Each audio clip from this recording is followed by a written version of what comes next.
இப்போ தான் நான் படிக்க ஸ்டார்ட் பண்ணுறேன் அப்படிங்கிறவங்க எல்லாருமே கண்டிப்பாக யூனிட் வெயிட் ஜிஎஸ்க்கு வந்து நோட்டு போட தான் செய்யணும்.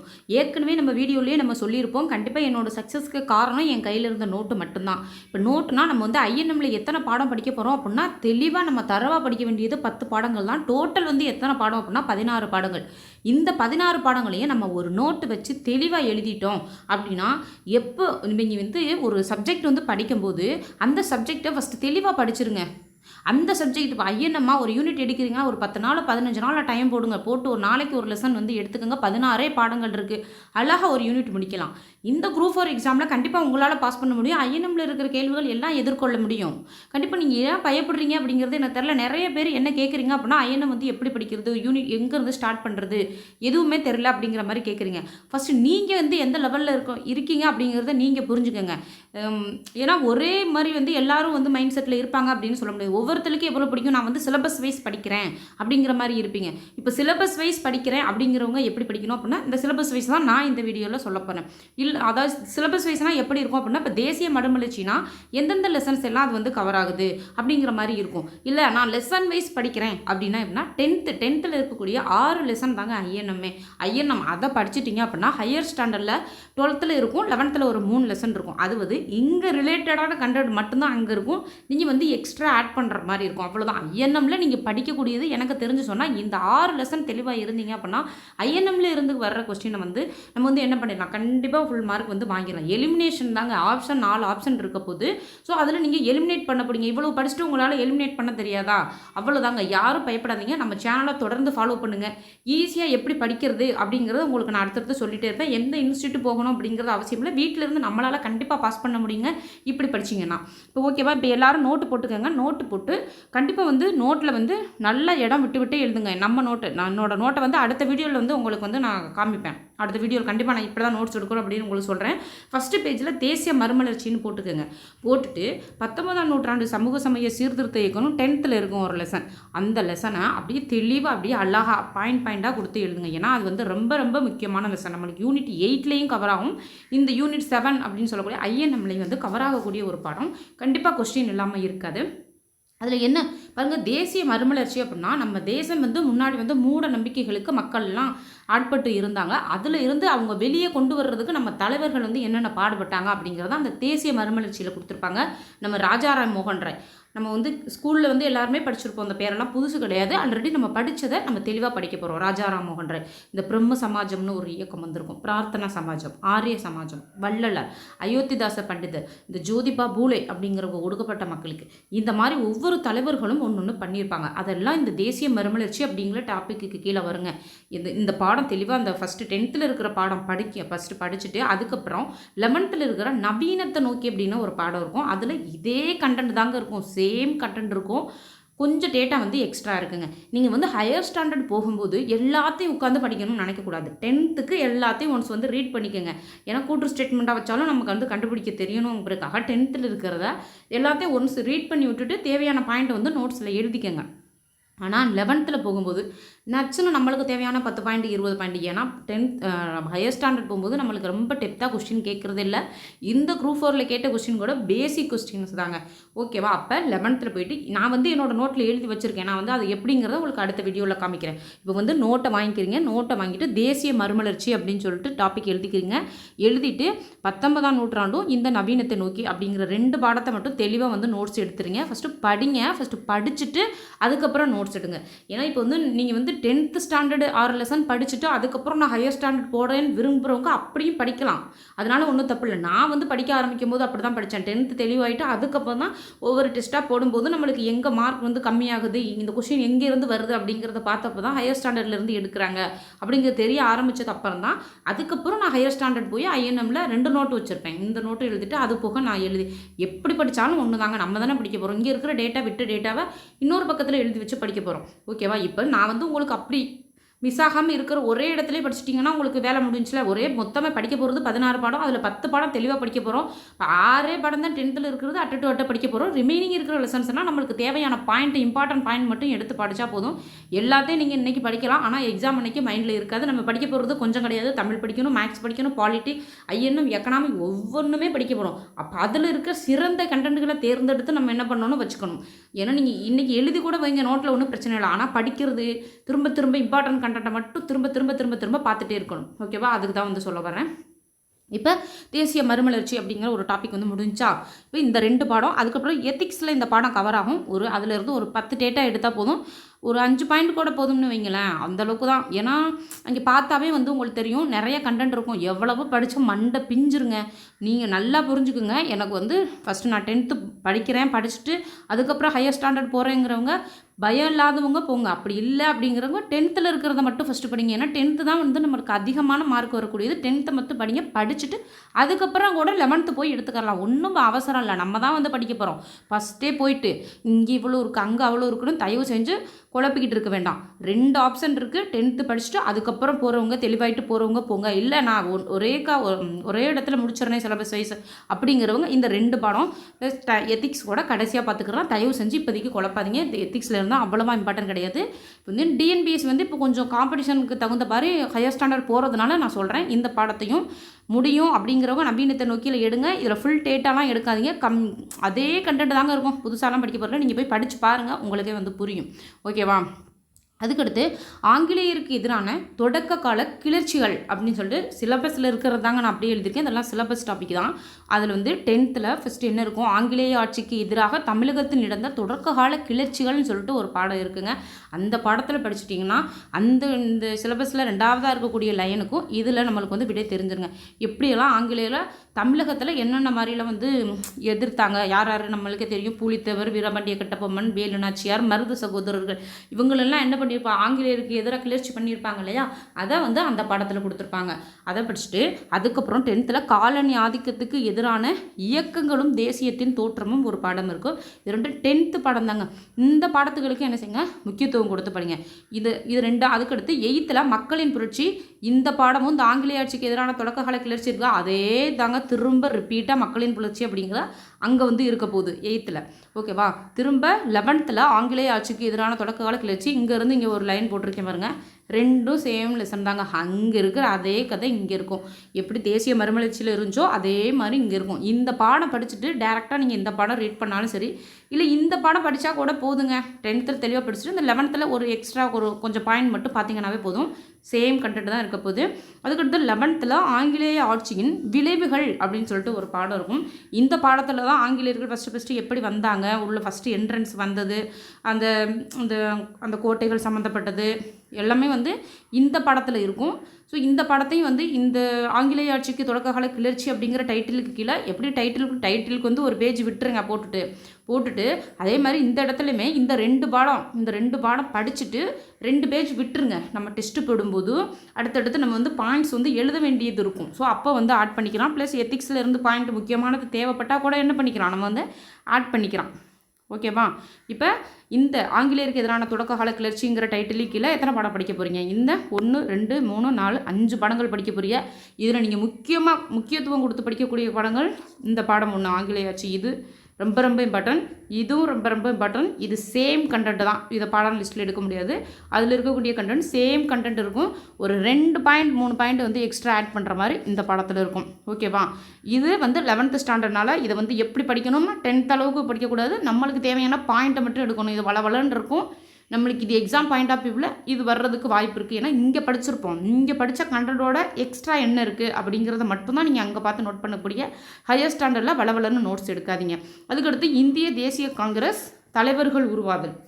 இதில் வந்து ஐஎன்எம்மை பற்றியும், அதாவது ஐஎன்எம் இந்திய தேசிய காங்கிரஸ் இருக்குல்ல, ஐஎன்சின்னு சொல்லி இந்திய நேஷனல் காங்கிரஸ், அது உருவான வரலாறு, அது எப்படி தோன்றுச்சு, அது ரிலேட்டடான கண்டென்ட்டு.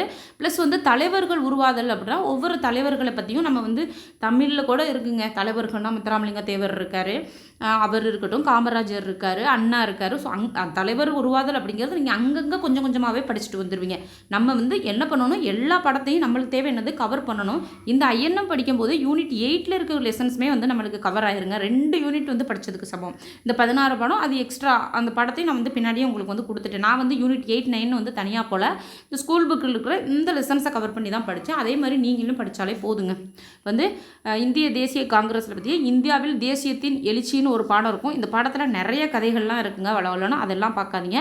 நம்மளுக்கு தேவையான பாயிண்ட்டு ஐஎன்சி இருக்குது, தாதாபாய் நவ்ரோஜி டேட்டாஸ் இருக்கும்.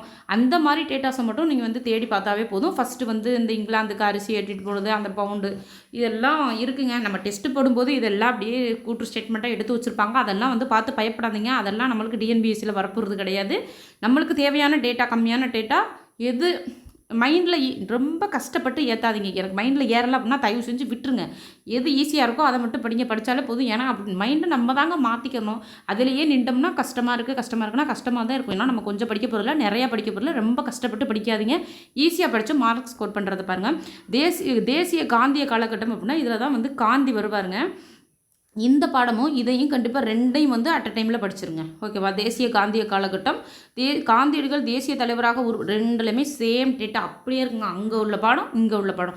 இல்லை நம்ம ஹையர் ஸ்டாண்டர்டை பார்த்து பயந்துகிட்டே இருக்காதீங்க. 10th படிச்சிட்டிங்கன்னா அப்படியே இங்கே இருக்க போது இதை எடுத்து ஒன்ஸ் வந்து படிச்சிட்டிங்கன்னாவே போதும். என்ன ஆயிரும், முடிஞ்சிடும். நீங்கள் உங்களோட மனநிலையை பொறுத்து தான் திரும்ப திரும்ப சொல்கிறேன். 10th படிச்சுட்டு அதுக்கடுத்து 12th போகிறதுனால ஓகே தான். 10th படிக்கும் போதே அங்கே போய் பார்க்குறேன், 2மே சேமாக நோட்ஸ் எடுத்துறேன் அப்படின்னாலும் ஒன்றும் பிரச்சனை இல்லை. அந்த மாதிரி எடுத்துருங்க. இந்திய விடுதலை போரில் முதல் உலக போரின் தாக்கம். இதில் முதல் உலக போர் நம்மளுக்கு தேவையில்லை, சிலபஸில் இல்லை அப்படின்னு நினைக்காதீங்க. இதில் தான் யார் அன்னி பெசன்ட், அவருடைய நாளிதழ்கள் இதெல்லாம் வந்து இதில் வந்து வரும். இது வந்து அதில் இருக்கிற டேட்டா கொஞ்சம் முக்கியமான டேட்டாஸாக தான் நம்மளுக்கு வந்து தெரியும். இங்கே போய் பார்த்தீங்கன்னா தெரியும். ஸோ அந்த பாடமே வந்து என்ன செய்ய, நம்ம முக்கியத்துவம் கொடுத்து இந்த ஐஎன்சிக்கு கீழே என்ன பண்ணிடுங்க, இந்த படத்தை எழுதிருங்க. அதுக்கடுத்து ஏகாதிபத்தியத்துக்கு எதிரான போராட்டங்களில் புரட்சிகர தேசியவாதிகளின் காலம். இது ரொம்ப ரொம்ப ரொம்ப முக்கியமான பாடங்க. இந்த தேசிய காந்திய காலகட்டம் இது 2 எப்படி முக்கியத்துவம் கொடுத்து படிக்கிறோம் அதே மாதிரி இதில். ஏன்னா அந்த பகத்சிங்கு, கல்பனா தத்து இவங்கெல்லாம் இதில் தான் வருவாங்க, இந்த படத்தில் தான் வருவாங்க. ஸோ அப்போ அது வந்து என்ன பண்ணும், கண்டிப்பாக வந்து முக்கியத்துவம் கொடுத்து படிக்கணும். காந்தியடிகள் பாதத்தில் பார்த்திங்கன்னா இந்த சம்பிரான், கேதா, அகமது அந்த மாதிரி இயக்கங்கள், இந்த ரவுலட்டு, உப்பு சத்தியாகிரகம் அதெல்லாம் காந்தியடிகளில் வந்துருங்க. லையனாக அப்படியே இயர்ஸ் வந்து எப்படி இருக்கும், சூப்பராக வந்துகிட்டே இருக்கும். நீங்கள் அடுத்தடுத்து படிச்சுட்டே போகலாங்க. அதுக்கடுத்து இப்போ ஏகாதிபத்திய போராட்டங்கள், அந்த சிட்டகாங்காய் அந்த மாதிரி புரட்சிகரவாதிகளினுடைய இதெல்லாம் அந்த படத்தில் வரும். இதிலிருந்து கன்ஃபார்ம் ஒரு கொஸ்டின் ஹையர் ஸ்டாண்டர்ட்லேருந்து கண்டிப்பாக உறுதியான லோயர் ஸ்டாண்டர்டில் அந்தளவுக்கு கவர் ஆகுது. இந்த படத்துக்கு ரொம்ப முக்கியத்துவம் கொடுத்து படிக்கணும். இந்த தீவிர தேசியவாதத்தினுடைய எழுச்சி ப்ளஸ் சுதேசி இயக்கம் அப்படிங்கிறதும் ஒரு முக்கியமான பாடங்க. ஏன்னா சுதேசி இயக்கம் சம்மந்தப்பட்ட டேட்டா எப்படி வந்து சுதேசி இயக்கம் வளர்ந்துச்சு, என்னென்ன நடந்துச்சு, அந்த கர்ஷன் வந்தது எல்லாமே வந்து அந்த படத்தில் தெளிவாக இருக்கும். நம்ம லோயர் ஸ்டாண்டர்ட் இருக்கிறதா அங்கே இருக்கும். ஹையர் ஸ்டாண்டர்ட் வந்து படிக்கும்போது தெளிவாகும். ஐஎன்எம் அங்கே வந்து டேட்டா வந்து கொஞ்சம் பிச்சு பிச்சு கொடுத்த மாதிரி இருக்கும். இங்கே அப்படியே கோர்வையாக உங்களுக்கு புரிய ஆரம்பிக்கும். ஐஎன்எம் ஸ்டோரி அப்படியே நீங்கள் என்ன இயர்ஸ் படிக்கிறது கஷ்டப்படுவீங்க அதை வந்து சொல்கிறேன், நல்லா நோட் பண்ணி வச்சுக்கோங்க. இயர்ஸ் வந்து நீங்கள் வந்து எப்படி பண்ணணும் அப்படின்னா, நான் வந்து என்னோடய நோட்டில் ஃபஸ்ட்டு பேஜில் இயர்ஸை கொண்டு வந்துடுவேங்க. டேட்டா வந்து ஏன்னா இயர்ஸ் வந்து இடையில வரும்போது என்ன ஆகும், நம்மளுக்கு வந்து அந்த கண்டென்ட் வந்து மைண்டில் நல்லாவே பதியாது. நம்ம வந்து இயர்ஸை தான் திரும்ப திரும்ப பார்த்துட்டே இருப்போம், மறக்கிற மாதிரி இருக்கும். நான் ஃபஸ்ட்டு பேஜில் கொண்டு வந்துடுவேன். ஃபஸ்ட்டு இயர்ஸை ரீட் பண்ணி முடிச்சுட்டு அதுக்கப்புறம் உள்ள ஸ்டோரிக்கு போகிறோம். 2யும் தனியாக தாங்க பிரித்து வச்சு படிப்பேன், ஈஸியாக இருக்கும். அதை என்னோடய நோட்டில் வந்து காட்டுறேன். அதுக்கடுத்து இந்திய தேசிய இயக்கத்தினுடைய இறுதிக்கட்டம்னு ஒரு பாடம் இருக்கும். அதுலேயும் அங்கே ஏற்கனவே பார்த்த டேட்டா தான் இருக்கும். அது கொஞ்சம் நம்ம வந்து எக்ஸ்ட்ரா வந்து படிக்கிற மாதிரி இருக்கும். கடைசி என்னென்ன நிகழ்வு நடந்துச்சு அப்படிங்கிறத அதில் முடிச்சுக்கோ. இப்போ வந்து சிலபஸ் டாப்பிக்கில் 2 டாபிக் வந்து முடிச்சிட்டோம். ஓகே, 3 டாபிக் வந்து முடிச்சிட்டோம். தேசிய மறுமலர்ச்சியில் 2 பாடம் தான் படிக்க போகிறோம். ஆங்கிலேயருக்கு எதிரான தொடக்க கால கிளர்ச்சியில் ஒரு 5 பாடம்னா 4 பாடம் தான் வந்து படிக்க போகிறோம், முடிஞ்சு. அதுக்கடுத்து இந்திய தேசிய காங்கிரஸ் ப்ளஸ் தலைவர்கள் உருவாதலுமே ஒரு தனி டாபிக். அது 2யும் சேர்த்து 1 2 3 4 5 6 ஒரு 7 பாடம் படிக்க போகிறோம். அதில் நம்ம 6 பாடம் தான் வந்து முக்கியத்துவம் கொடுத்து படிக்க போகிறோம். இந்த முதல் விடுதலை போரில் நம்மளுக்கு தேவையான கண்டென்ட் மட்டும் எடுங்க. காந்தியர்கள் பாடம் இந்த பாடம் தான், இந்த பாடம் சேமாக இருக்கும். இப்போ உங்கள் புரிஞ்சதா, உங்களுக்கு ஓரளவுக்கு ஒரு ஐடியா கிடைக்கும்னு நினைக்கிறேன். அதுக்கடுத்து தமிழ்நாட்டு விடுதலை போராட்டத்தினுடைய பல்வேறு நிலைகள் வந்து பார்த்திங்கன்னா 10th இருக்கக்கூடிய 2 லெசன் ரொம்ப ரொம்ப ரொம்ப முக்கியத்துவம் கொடுத்து நம்ம படிக்கணுங்க. தமிழ்நாடு விடுதலை போராட்டம் எப்படி இருந்துச்சு, அது மாதிரி தமிழ்நாட்டில் சமூக மாற்றங்கள் வந்து எப்படி இருந்துச்சுன்னா இது வந்து எப்படி இருக்கும், நம்ம வந்து தமிழில் படிக்கிற மாதிரி தான் இருக்கும். ஒரு சில எப்படி தலைவர்களை பற்றி தான் வந்து இந்த படத்தில் கொடுத்துருப்பாங்க. தமிழ்நாட்டில் விடுதலை போராட்டத்தில் எந்த அளவுக்கு தமிழ்நாடு பங்கெடுத்துச்சு, என்னென்ன பண்ணாங்க தமிழ்நாட்டில் அப்படிங்கிறதாங்க ஐஎன்எம்மே முடிஞ்சுங்க. இப்போ வந்து அதுக்கடுத்து எக்ஸ்ட்ரா இதெல்லாம் நான் தெளிவாக படித்து முடிச்சுட்டேன் அப்படிங்கிறவங்க இங்கே வாங்க. அந்த 10 பாடம் அப்படிங்கிறது தெளிவாக இந்த இருக்கிற லெசன்ஸை மேலே இருக்கிறதாங்க டோட்டல் ஐஎன்எம்மே. இதை வந்து தெளிவாக முடிச்சிட்டிங்க அப்படிங்கிறவங்க இந்த இதுக்கு வரலாம். தேசியவாத அரசியலில் ஏன்னா வகுப்புவாதம்னு சொல்லிட்டு ஒரு நம்மளுக்கு இருக்கிறனால இதை ஜஸ்ட் லைட்டாக ரீட் பண்ணி விடுங்க. இந்தியாவினுடைய மறுகட்டமைப்பு அப்படின்னு சொல்லிட்டு சுதந்திரத்திற்கு பின்னர் எப்படி பிரித்தாங்க அந்த டீட்டெயில்ஸ் எல்லாம் அந்த லெசனில் இருக்கும். அதை வந்து என்ன பண்ணுங்கள், ஜஸ்ட் வந்து ரீட் பண்ணிக்கோங்க. ஏன்னா நம்மளுக்கு வந்து ஒரு மார்க்குமே வந்து முக்கியம் அப்படிங்கிறனால மெயின் டேட்டாங்க ரொம்ப டெப்த்தாலாம் ஹையர் ஸ்டாண்டர்ட்லேருந்து நம்மளுக்கு இறங்க போகிறதில்ல. பேசிக் டேட்டாவை சும்மா ஜஸ்ட் ஒரு கதை மாதிரி கேட்டால் எலிமினேட் பண்ணுற அளவுக்கு ரீட் பண்ணி வச்சுக்கோங்க. இந்த ஐரோப்பியர் வருகை இது வந்து 8th ஸ்டாண்டர்டில் இருக்குங்க. ஏன்னா நம்மளுக்கு ஐஎன்எம்னு சொல்லணும்னாவே 8th 10th லோயர் ஸ்டாண்டர்டில். ஸோ 8th ஸ்டாண்டர்டில் இருக்கக்கூடிய இந்த இதெல்லாம் கொடுத்துட்டேன் எக்ஸ்ட்ரா. அது போக இதெல்லாம் படிச்சிங்க அப்படின்னா நம்மளுக்கு வந்து யூனிட் 8ல் வந்து கவர் ஆகும். யூனிட் 8 and 9 இந்த தமிழக கல்வி சம்மந்தப்பட்டதுலாம் யூனிட் 8 and 9 வருமா. ஸோ இந்த தொழிலங்களின் வளர்ச்சினா இதெல்லாம் படிச்சிங்கன்னா இதே சேம் டேட்டா அங்கே எக்கனாமிக்ஸில் இருக்கிறது இங்கே வரும். அங்கே ஏற்கனவே படித்ததான் ஆங்கிலேய ஆட்சிக்கு நகர்ப்புற மற்றும் கொஞ்சம் டேட்டாஸ் வந்து இருக்கும். இதெல்லாம் வந்து இந்தியாவில் கல்வி வளர்ச்சி கிராம சமூகமும் மக்களும் இல்லை யூனிட் 9 வந்து ஒரு முக்கியமான பாடம். இது வந்து அங்கே படிக்கிறனாலும் படிக்கலாம். நான் வந்து யூனிட் 8, 9, 9 வந்து செப்பரேட்டாக போகிறது கிடையாது. இந்த மாதிரி நான் ஐஎன்எம் படிக்கும்போதே அதில் கவர் ஆகிற பாடத்தை இது மாதிரி 9th ஒரு 2 லெசன் இருக்கும். அந்த லெசனையுமே வந்து என்ன பண்ணிடுவேன் அப்படின்னா இந்த மாதிரி ஐஎன்எம் ஹிஸ்ட்ரி படிக்கும்போதே சேர்த்து ஐஎன்எம்மோட கவரம் ஆகிற மாதிரி இருந்தால் ஐஎன்எம். ஏன்னா நம்மளுக்கு வந்து ஃபஸ்ட்டு வந்து ஐஎன்எம் ஹிஸ்ட்ரி கூட தான் இந்த 2 இது இருந்துச்சு. அதுக்கப்புறம் தான் பிரித்து நம்மளுக்கு யூனிட் 8 and 9 வந்து தனியாக வந்து கொண்டு வந்தாங்க. நான் வந்து இந்த மாதிரியே சேர்த்து படிச்சுக்குவேன். ஐஎன்எம் ஹிஸ்ட்ரி நோட்லேயே கடைசியில் அது ரிலேட்டடாக ஐஎன்எம்மில் சேர்கிற படங்களை ஐஎன்எம்லையும் ஹிஸ்ட்ரியில் சேர்கிற படங்களை ஹிஸ்ட்ரிலையும் வந்து சேர்த்து விட்டோம் அப்படின்னா அந்த 2 யூனிட் வந்து கவர் ஆயிருங்க. அதுக்குன்னு நான் வந்து செப்பரேட்டாக நோட்டு போடலை. நீங்கள் எப்படின்னு பார்த்துக்கோங்க. இந்த எக்ஸ்ட்ரா இருக்கிற படத்தையும் படிச்சிட்டிங்க அப்படின்னா இவ்வளோ தாங்க ஐஎன்எம்மும் கவர் ஆயிடுச்சு. யூனிட் 8 and 9 இருக்கிற சில யூனிட் 8 இருக்கக்கூடிய சில லெசன்ஸும் கவர் ஆயிடுச்சு. இதுதான் வந்து இப்போ பாருங்கள் கடைசியாக பாருங்கள் தேசிய மறுமலர்ச்சி 2 பாடம் படித்தோமா அவ்வளோதான் முடிச்சு. இது வந்து ஒரு கொஸ்டின் வரப்போது அந்த 2 பாடம் படிச்சிட்டோம்னா தெளிவாக அடிக்க போகிறோம். ஆங்கிலேய ஆட்சிக்கு எதிரான தொடக்க கால கிளர்ச்சிகள் வந்து படித்தோமா அதில் இருக்கக்கூடிய பாடம் வந்து 2-3 பாடம் படிச்சு. எத்தனை பாடம் இருக்குது பாருங்கள், ஒரு 5 பாடம் இருக்குங்க. பாருங்கள் 5 பாடம் படிக்க போகிறோம். நம்மளுக்கு கேட்கக்கூடிய கொஸ்டின் இதிலிருந்து ஒரு கொஸ்டின் வரப்போகுது. இதிலிருந்து ஒரு கொஸ்டின் புரியுதா? அப்போ நீங்கள் 5 பாடத்தையும் 5 பாடம்னா ஒரே கண்டென்ட் தாங்க, திரும்ப திரும்ப வேறு இடத்துல இருக்கக்கூடியது. நீங்கள் வந்து உங்களுக்கு தேவையான டேட்டாஸாக எடுத்துக்க போகிறீங்க. ஓகேவா? அதுக்கடுத்து இந்திய தேசிய காங்கிரஸ் அது சம்மந்தமாக ஒரு கொஷின் வரப்போகுது. அப்போ இந்திய தேசிய காங்கிரஸ் சம்மந்தமான டேட்டா எங்கெங்கே கிடக்குதோ உருவானது தோன்றுனது எங்கே எந்த இடம் அதனுடைய மாநாடுகள் இந்திய தேசிய காங்கிரஸ் மாநாடுகள்னால் தனியாக ஒரு நோட்டு போட்டு எழுதிட்டு எந்தெந்த மாநாடு யார் தலைமை தாங்கினாங்க எந்த இடத்துல நடந்துச்சு அதில் முக்கிய நிகழ்வு என்ன அப்படிலாம் ஒரு கொஷின் வர்றதுக்கு சான்சஸ் இருக்குது. அதுக்கடுத்து தலைவர்களில் பார்த்திங்கன்னா நம்ம ஸ்கூல் புக் தமிழில் முதற்கொண்டு படிச்சிருவோம். ஓகேவா? யார் கொடுத்துருக்காங்க? அம்பேத்கர் தமிழ்லேயே இருக்கார், பாரதியார் தமிழில் இருக்கார், பகத்சிங் ஒரு பாடம் சொன்னேன் இல்லையா முக்கியமான பாடம் ஹையர் ஸ்டாண்டர்டில் அதில் வந்துடும். வஉசி தமிழ்நாட்டில் வந்துடுவார். பெரியார் அங்கங்கே படிச்சிருவோம். ஜவஹர்லால் நேரு, ரவீந்திரநாத் தாகூர், காமராஜர், மகாத்மா காந்தி, மௌலானா அபுல் கலாம் ஆசாத், ராஜாஜி, சுபாஷ் சந்திர போஸ் ஒவ்வொரு பாடத்துக்குள்ளேயுமே இவங்க இடையில வந்துடுவாங்க அவங்கள பற்றின டேட்டா. ஸோ இப்போ இவங்கெல்லாம் அந்த தலைவர்கள் எல்லாம் வரும்போது அவங்கள பற்றின டேட்டாஸை தெளிவாக வந்து என்ன பண்ணிக்கிறோம் நம்ம கேப்சர் பண்ணிக்கிறோம். ஒவ்வொருத்தர் என்ன பண்ணுறாங்க தலைவர்கள் படிக்கிறதுக்கு வெளியில் நிறைய சோர்ஸ் புக்கு அங்கங்கே இருந்தனா எடுக்கிறாங்க. அப்படிலாம் தேவையில்லை. இந்த ஸ்கூல் புக் நம்ம படிக்கும்போது இடையில வந்துடுவாங்க. அவ்வளோதான். அங்கே இருக்கிறத தெளிவாக படித்தோம் அப்படின்னாவே போச்சு, முடிஞ்சு. தமிழ்நாட்டின் விடுதலை போராட்டத்தின் பல்வேறு நிலைகள் மற்றும் இயக்கங்கள். இப்போ தமிழ்நாடு விடுதலை போராட்டம்னு 2 பாடம் பார்த்தோமா அதை படித்து பார்த்தீங்க அப்படின்னா முடிஞ்சு. இவ்வளோ தாங்க ஐஎன்எம். இதில் இருந்து நம்மளுக்கு வரக்கூடிய கேள்விகளுக்கு இந்த டாபிக் வைஸாக 2 பாடம் தெளிவாக என்ன நோட்டு போட்டுக்கோங்க. சொல்லியாச்சு, நோட்டு போட்டுக்கோங்க. எந்தெந்த டைட்டில் வந்து எந்தெந்த லெசனுக்குள்ள கவர் ஆகிருக்கு அப்படிங்கிறதையும் சொல்லிவிட்டேன். நீங்கள் அந்த டைட்டில் வைஸ் எழுதுறதுனால எழுதுங்க. இல்லை 10th படிச்சுட்டு 12th படிச்சுட்டு 11th 8th 9th அப்படி போடுறோம். ஏன்னா நம்ம இஷ்டம் தாங்க. ஒவ்வொருத்த மைண்ட் செட்டு ஒவ்வொரு மாதிரி இருக்கும்.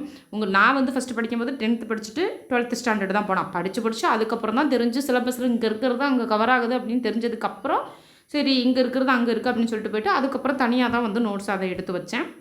எப்படினாலும் படிக்கலாம். ஏன்னா படிக்கக்கூடியது நம்ம தான். ஓகேங்களா? இப்போ உங்களுக்கு ஐஎன்எம் பற்றி ஒரு தெளிவான ஒரு புரிதல் விளக்கம் கொடுத்துருப்பேன் அப்படிங்கிறத நினைக்கிறேன். கண்டிப்பாக ஒவ்வொரு யூனிட்டுக்கும் இன்னும் என்னென்ன மாதிரி படிக்கலாம், எந்த லெசனுக்கு முக்கியத்துவம் கொடுத்து படிக்கணும் அப்படிங்கிறத உங்களை அடுத்த ஒரு வீடியோவில் சந்திக்கிறேன். இந்த வீடியோ பிடிச்சிருந்துச்சுன்னா மறக்காமல் வீடியோக்கு என்ன பண்ணுங்கள், ஒரு லைக் போடுங்க, உங்களோட ஃப்ரெண்ட்ஸுக்கெல்லாம் ஷேர் பண்ணுங்கள், போய் சேரட்டும். நிறைய பேர் கிராமப்புறத்தில் வீட்டில் இருந்து படிக்கிறாங்க, அவங்களாம் எப்படி படிக்கிறது, எப்படி ஸ்டார்ட் பண்ணுறது தெரியாமல் இருக்கிறாங்க. இந்த வீடியோ கண்டிப்பாக அவங்களுக்கு பயனுள்ளதாக இருக்கும். உங்களை அடுத்த ஒரு வீடியோவில் சந்திக்கிறேன். நன்றி.